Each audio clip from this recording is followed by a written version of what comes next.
এনসিপির সম্মানিত আহ্বায়ক, জুলাই আন্দোলনের অন্যতম অগ্রণী সমন্বয়ক, ঢাকা 11 আসনের 10 দলীয় নির্বাচনে ঐক্য সমর্থিত সংসদ সদস্য পদপ্রার্থী জনাব নাহিদ ইসলাম বক্তব্য নিয়ে আসছেন। জনাব নাহিদ ইসলাম।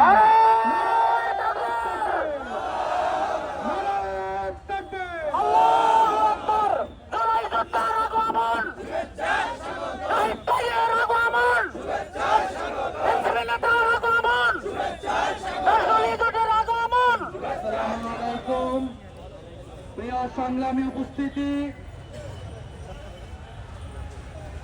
জাতীয় নাগরিক পার্টি এনসিপি, বাংলাদেশ জামাত ইসলামী সহ 10 দলীয় নির্বাচনী ঐক্যের ঢাকা 11 আসনের যে সকল নেতাকর্মী উপস্থিত হয়েছেন আজকের এই গণমিছিলে, তাদের প্রতি জানাই আন্তরিক ধন্যবাদ এবং কৃতজ্ঞতা।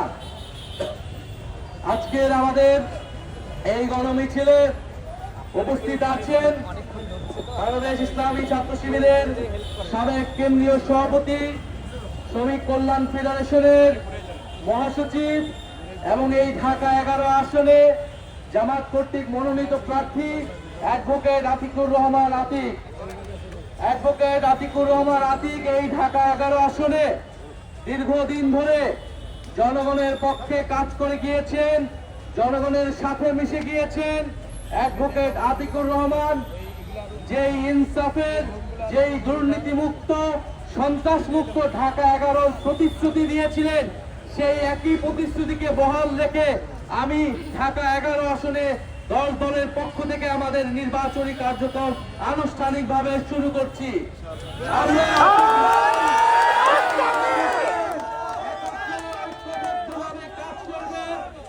দলের পক্ষ থেকে এই 11 আসনকে জিতিয়ে এনে সংসদে ঢাকা 11 আসনের মানুষকে জনপ্রতিনিধিত্ব করবে এবং আধিপত্যবাদ মুক্ত, দুর্নীতি মুক্ত, বৈষম্য মুক্ত, ইনসাফ ভিত্তিক বাংলাদেশকে প্রতিষ্ঠার যেই প্রতিশ্রুতি আমরা সারা বাংলাদেশে দিয়েছি সেই প্রতিশ্রুতিকে রক্ষা করবে। প্রিয় উপস্থিতি, আমরা ঢাকা 11 আসনে দাঁড়িয়ে আছি, কিন্তু আমরা কেবল ঢাকা 11 আসনেই দাঁড়িয়ে নাই, আমরা দাঁড়িয়ে আছি সমগ্র বাংলাদেশে। সমগ্র বাংলাদেশের প্রতিটি আসনে 10 দলীয় নির্বাচনী ঐক্যের পক্ষে যে সকল প্রার্থীরা রয়েছেন, আপনারা সকলে মিলে জনগণের পক্ষে, বাংলাদেশের মানুষের পক্ষে, যেই নতুন বাংলাদেশের পক্ষে আমরা কাজ করে যাচ্ছি, সেই পক্ষে আপনারা 10 দলের প্রার্থীদেরকে বিজয়ী করে সংসদে পাঠাবেন। 10 দলীয় নির্বাচনী ঐক্য সরকার গঠনের লক্ষ্য নিয়ে এবারের নির্বাচনে মাঠে নেমেছে।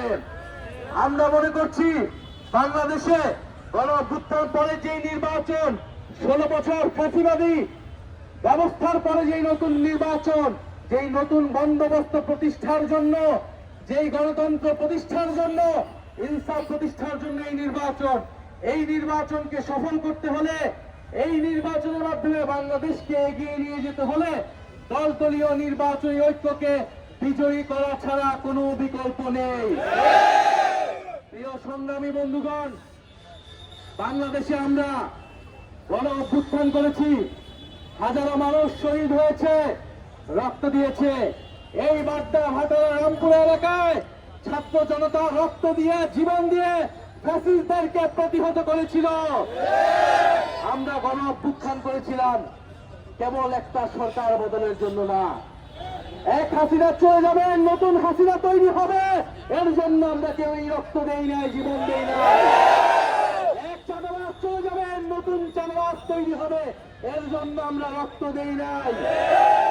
এক লুটেরার গ্রুপ চলে যাবে,